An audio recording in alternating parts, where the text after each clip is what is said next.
Lula chegou chegando e, num dos primeiros atos após a posse, interrompeu a privatização de 8 empresas públicas. Vamos ver quais são essas empresas e o que é que isso significa?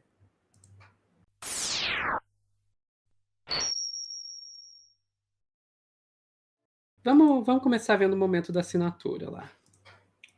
Estatais. O presidente da República assina despacho que determina aos ministros de Estado que encaminhem propostas para retirar do processo de desestatização empresas públicas como Petrobras, Correios e EBC. Tá, então, retirar do processo de desestatização, que é como o governo Bolsonaro estava chamando isso, porque privatização é uma palavra feia, aparentemente, a EBC, Petrobras e Correios, entre outras, né? Então foi citada aí as três mais famosas, né? As três que direto e indiretamente todo mundo conhece Correios, todo mundo conhece Petrobras, a EBC talvez a pessoa não conheça de nome, mas conhece alguns dos, aspas, produtos da EBC, como as TVs e rádios públicas, né? Mas não eram só essas, eram no total 8 delas. Quais eram essas? Estavam em tudo que é lugar, mas a que eu peguei aqui foi da Carta Capital. Lula manda revogar a privatização da Petrobras, dos Correios e de mais 6 estatais. No despacho, o petista justificou a decisão a partir da necessidade de assegurar uma análise rigorosa dos impactos da privatização sobre o serviço público ou sobre o mercado. São elas as empresas, né? A Petrobras, que a Sofia já falou, a Empresa Brasileira de Administração Petróleo e Gás Natural, a famosa Petrobras, Correios, que todo mundo conhece muito bem, a Empresa Brasil de Comunicação, que é responsável pelas redes de TV pública do Brasil, Empresa de Tecnologia e Informações da Previdência, a Dataprev, que a Dataprev ela trabalha com banco de dados, né, programação, TI, de vários órgãos, principalmente da Previdência Social, então é um órgão muito importante. Nuclebras Equipamentos Pesados, Nuclep, Serviço Federal de Processamento de Dados, a SERPRO, Armazém e os imóveis de domínio da Companhia Nacional de Abastecimento, a CONAB. Ok, então a gente viu aí as 8 empresas e dependendo de qual reportagem você for ver, vai dar destaque mais a uma ou mais a outra, mas tem 3 dessas aí que, na minha humilde opinião, acompanhando a cobertura disso hoje, não receberam a atenção que merecem. Começando ali pela Dataprev e pela SEPRO, que são dois órgãos públicos que lidam muito com dados, né? E a privatização dessas empresas basicamente colocaria na mão da iniciativa privada uma série de dados pessoais das pessoas. Então, não estaria privatizando só as empresas, estaria privatizando dados públicos, né? Dados públicos. Então, e Sofia, só um detalhe. Segundo a The Economist, que é uma revista super conceituada na área de economia, mercado, toda essa questão aí que os liberais adoram falar, os nossos dados, é um artigo de 2017, os nossos dados, eles são o novo petróleo dos nossos tempos. Hoje, os nossos dados, eles têm um valor econômico maior do que o petróleo tinha, né, nos anos 50, nos anos 40. E se você duvida disso, é só você olhar aí para as principais empresas do mundo hoje que estão com as marcas mais em alta e os maiores bilionários do mundo, de onde é que eles vêm, né? Eles lidam exatamente com redes sociais e os nossos dados. Exatamente. Então, para os ancapinhos aí que ficam, não, se privatizar vai ser melhor administrado. Sim, eles vão administrar muito melhor seus dados pessoais. Uhum. E a outra empresa que eu vi ali que eu acho que não recebeu atenção suficiente foi a questão da CONAB. Né? A CONAB, ela tinha, e eu digo tinha porque nos governos Temer e Bolsonaro isso acabou sendo esvaziado, essa função, tinha a função de fazer estoques de alimentos. Então, fazia um estoque de arroz, de milho, de feijão, enfim, de café. comprando isso dos produtores, quando os valores de mercado estavam em baixa, para quando esses valores subissem, elas liberavam esse estoque no mercado e com isso baixavam o preço de volta. Então, regulando basicamente o mercado. É bem parecido com o que eles fazem com os commodities, o que o povo faz, o que o Banco Central faz com o dólar, né? Quando você tem uma alta muito significativa do dólar, o governo vai e compra ou vende dólar abaixo do preço, né, para conter o preço. Agora o ponto da Conab era com isso garantir que não haveria desabastecimento e nem um aumento muito alto do preço dos alimentos. Exatamente. Nós estamos falando de comida, né? Alimentação. E com como isso foi esvaziado, né, os estoques foram praticamente zerados durante os governos Temer e Bolsonaro, isso é uma das coisas que levou ao aumento do preço da comida e dessa inflação maluca que a gente vê no preço dos alimentos que a gente está vendo hoje, né? Eu, inclusive, cheguei a falar disso, tratar disso num vídeo aqui no Meteoro, né? O Meteoro.data. Esse aqui que vocês estão vendo na tela, vocês podem ir lá dar uma olhada depois que eu explico isso com mais detalhes, fazendo autopropaganda aqui. Agora, mas vamos pensar nas empresas que recebem mais atenção, né? Uma delas foi a Petrobras. Concordo plenamente, Victor. Uma delas foi a Petrobras. É importante a gente pensar na questão da privatização da Petrobras, porque nós estamos passando por uma coisinha agora chamada crise climática. E uma das coisas que a gente precisa fazer urgentemente é fazer uma transição energética. A Petrobras, ela está numa posição aqui no Brasil que ela poderia ser o carro-chefe, né, a locomotiva para puxar essa transição energética. Mas para isso a gente precisa que ela esteja na mão do poder público, porque se for privatizada, a função social, e no caso ambiental dela, se perde para virar apenas uma máquina de gerar lucro. E felizmente, com ela pública, a gente está vendo que talvez agora no governo Lula a gente veja a Petrobras indo na direção certa, né? Foi o senador Jean Paul Prats, que inclusive já esteve aqui no Meteoro 2 vezes e que já falou na tribuna do Senado que é fã, entre outros canais, do Meteoro. Foi apontado agora nesse novo governo como presidente da Petrobras, e ele já falou isso aqui, saiu no Brasil 247. Prats quer levar Petrobras para além do pré-sal. Prats já indicou que quer a petroleira com uma atuação mais diversificada e voltada à transição energética. Isso aqui é fundamental, né, Sofia? O Brasil está um pouco atrasado nisso. A gente já tem diversos países na Europa que já até colocaram prazo para construção, né, para montagem de veículos com combustão e outras questões. É óbvio que carro elétrico também a gente sabe que não é a solução. Mas, enfim, assim, algumas medidas e algumas situações já estão sendo planejadas com antecedência em outros países. E o Brasil, nada. Exatamente. A gente também viu ali a questão dos Correios, que estavam aí na lista para privatização, e essa também poderia ser bem problemática, né? Porque a função do Correio, ao contrário do que a gente às vezes pode pensar, não é só fazer entregas e tudo mais.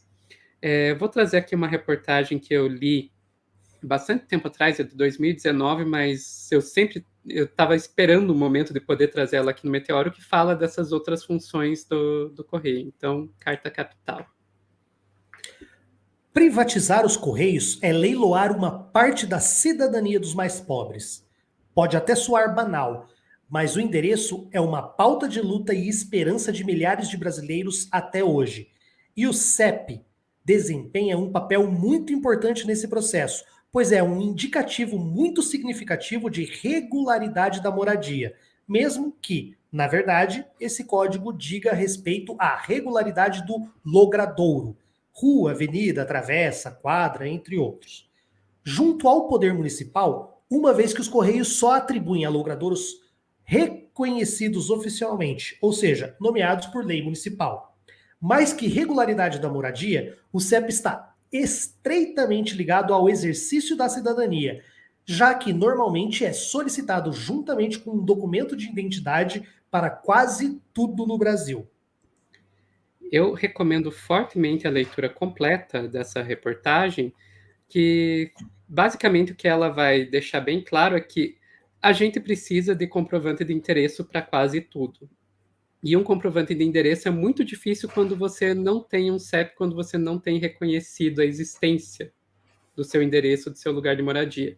Quem faz isso, ali você viu junto do Poder Municipal, são os Correios. Imagina você pegar e colocar algo que define tanto da cidadania de uma pessoa nas mãos da iniciativa privada, que só vai agir de acordo com o que dá lucro para ela. Então é uma coisa que o Correio ele tem esse papel fundamental aí no exercício da cidadania, né? E sem contar também questão de acesso, né? Correspondência e tudo, porque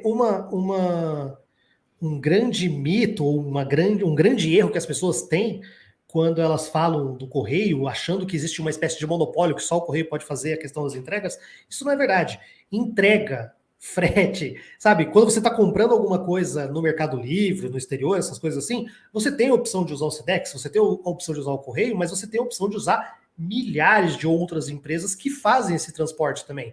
O que o correio tem hoje, que é um monopólio, que é público, que é um serviço público, é o serviço de telégrafo a gente quase não usa mais, né? Mas a questão da correspondência, as correspondências físicas, muitas intimações, documento, conta, enfim, são vários os documentos que chegam e que as pessoas podem postar e despachar das suas cidades. Se a gente privatizar, né, Sofia, vai para uma lógica mercantilista, vai para uma lógica de mercado, e aí você deixaria de ter, por exemplo, agências do correio em cidades pequenas, em cidades que não dão lucro. Isso é fundamental. Eu não sei se você tem mais algum corte, alguma coisa para colocar com relação a esse ponto específico. Ao Correio, não. Não, então, eu acho importante falar isso, porque o correio, por exemplo, de uma cidade, eu moro no Paraná, perto da minha cidade, que tem uma cidadezinha chamada Farol, tem 4.000 habitantes, mais ou menos, uma cidade pequena, eu não sei se tem uma agência do correio lá, eu acredito que até tenha, ou então alguma outra cidade pequena com 10.000, ela tem uma agência do correio. Essa agência do correio, ela dá prejuízo. Ter carteiro naquela cidade dá prejuízo para o governo. Só que o correio dá lucro, por quê? Porque ele tem cidades grandes, que tem uma grande rede de correspondências que já passam a dar lucro e compensa aquele lucro. Se você mercantiliza, se você joga isso para a lógica de mercado, é óbvio que se você não tiver uma agência reguladora ou uma legislação muito forte em cima, eles simplesmente vão fechar correios em cidades pequenas, porque são correios que dão prejuízo, sabe? Vai virar uma espécie de franquia, McDonald's, que você não tem lá um tanto de pessoas consumindo por dia, você fecha. Não pode funcionar. Então, isso é muito perigoso. Uhum. Exatamente. E a gente também tem que pensar que o Correio ele é uma empresa de logística, né? Inclusive, muito mais eficiente que o Exército, que mandava a vacina do Amazonas para o Amapá. Então, desculpa, não tem como não lembrar disso. Não tem como. Ótimo. Então, você também estaria privatizando toda essa questão logística do nosso governo, né? Exatamente. Mas então, a gente discutiu aí um pouquinho das empresas que estavam na fila para desestatização, como diziam, mas que foram tiradas agora dessa fila pelo decreto do Lula. Mas infelizmente, houveram algumas aí que já estão em processo mais avançado de privatização, né? Como é o caso da Eletrobras, né? Mas aí a gente tem que pensar, ainda, será que é tarde demais para a Eletrobras? Vamos lá para o e-investidor, né, do Estadão. Privatização da Eletrobras será decidida por governo Lula, diz Thomas Kim. Grupo técnico irá apresentar em seus relatórios as consequências da privatização da empresa em todos os âmbitos. O coordenador executivo do Grupo Técnico de Minas e Energia do Governo de Transição, Maurício Tolmasquim, disse nesta quinta-feira que a decisão sobre rever a privatização à Eletrobras caberá ao futuro ministro de Minas e Energia e ao presidente eleito Luiz Inácio Lula da Silva. Nesse caso foi a quinta-feira, dia 8 de dezembro, mas então, basicamente dizendo que ainda existe sim a possibilidade da gente salvar a Eletrobras. E se alguém ainda está pensando, mas não é melhor a Eletrobras privatizada? Primeiro, vamos lembrar que algumas das únicas coisas que mudaram com a privatização da Eletrobras foi que ela passou a dar prejuízo, ela passou a perder licitações, que antes eram delas, e passou a dar super salários de até 300 mil reais para seus diretores. Então, não vi muito ganho.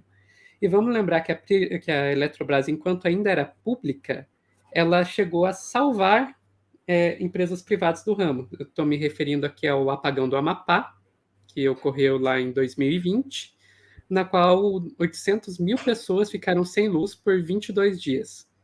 O que causou esse grande apagão foi uma empresa privada, mas os técnicos que foram lá e resolveram o problema eram técnicos da Eletrobras, na época ainda pública. Então, eu acho que vale a pena, é uma luta que ainda vale a pena pressionar para que isso seja revisto. Olha, eu não gosto de usar a lógica de mercado para falar sobre empresas públicas e empresas que prestam serviço público. Quem não me conhece, né, eu tenho um canal aqui com o meu nome no YouTube, onde eu falo de direito, e eu tenho um vídeo que eu falo sobre a reforma administrativa, e nesse meu vídeo, que acho que é quase um pirula de duração, 40 e poucos minutos, eu falo sobre o que são esses serviços públicos, e eu falo sem juridiquês, tá? Eu explico certinho o que são serviços públicos. E existem alguns princípios que norteiam os serviços públicos, e um deles é o da modicidade. Então, toda vez que você tem um serviço público que é prestado pelo governo, o preço tem que ser módico. Por quê? Porque a empresa não visa lucro. Tá? Tirando as SAs, que tem a questão de divisão de lucros, mas o objetivo principal não é fornecer lucro. O objetivo principal é fornecer o serviço a um preço justo. Quando você pega uma empresa que está fazendo isso, está se sustentando com um preço justo e você privatiza, você vai ter que pagar, além do serviço que você pagava um preço justo, você vai ter que pagar também o lucro de quem está administrando, né, de quem está assumindo a administração dessa empresa. Então, é óbvio que vai encarecer, é óbvio que vai ter, vai enxugar pessoal, porque daí entra essa lógica de mercado que não faz sentido. Eu falei para você, eu não gosto de usar essa lógica de mercado, mas se você tem uma empresa, você gostaria de ficar terceirizando tudo ou você gostaria de crescer sua empresa? Você tem uma empresa, por exemplo, que, sei lá, tipo, vou pensar, você faz... sei lá, você faz pão, aí você vai abrir uma padaria, de repente você tem a possibilidade de comprar um moinho de trigo, você vai ter um trigo muito mais barato, aí você tem a possibilidade de repente ter uma fazenda que está produzindo trigo. Então assim, quanto mais você vai ampliando o seu leque, quanto mais você vai agregando a sua empresa ou o seu serviço, melhor vai ficar e mais barato e com mais qualidade você vai poder fazer isso. E essa lógica, quando eles entram, essa é a lógica de mercado. E quando eles entram dentro do nosso governo, que essas empresas são nossas, sabe? Nós somos donos dessa empresa. Eles invertem a lógica. E por que eles invertem a lógica? Porque eles não estão preocupados em prestar um serviço de qualidade para o Brasil. Eles estão preocupados em pegar uma empresa que está estruturada com dinheiro público, uma empresa que funciona, que tem saúde financeira para dar para alguém estourar de ganhar dinheiro em cima dela. Então, assim, privatização é sempre a pior saída. Sempre. E outra, fala-se muito, por exemplo, lá na pandemia e tal, que, quem sustentou o Brasil durante a pandemia foram os funcionários, os servidores públicos, que foram os que não tiveram perda de salário, que continuaram trabalhando e continuaram tudo. Aí todo mundo fala, nossa, não, os funcionários públicos continuaram trabalhando em home office, eles não ficaram sem trabalhar e ganhando dinheiro, não, eles continuaram trabalhando, porque o governo pôde propiciar uma situação em que eles pudessem trabalhar em casa. Agora, aí, isso é só um desvaneio aqui, aí você fala assim, poxa, então era bom ser funcionário público, é ótimo ser funcionário público quando você tem uma estabilidade, você tem uma renda que te satisfaz, que você consegue viver, não só sobreviver, você consegue viver. Então assim, poxa, se você desestatiza, você está jogando tudo para iniciativa privada. Agora, quanto mais você estatizar, quanto mais empresas públicas nós tivermos, mais funcionários públicos nós vamos ter, mais estabilidade nós vamos ter, mais pessoas sob esse leque de proteção nós vamos ter, que é muito melhor, a gente sabe, do que o da CLT.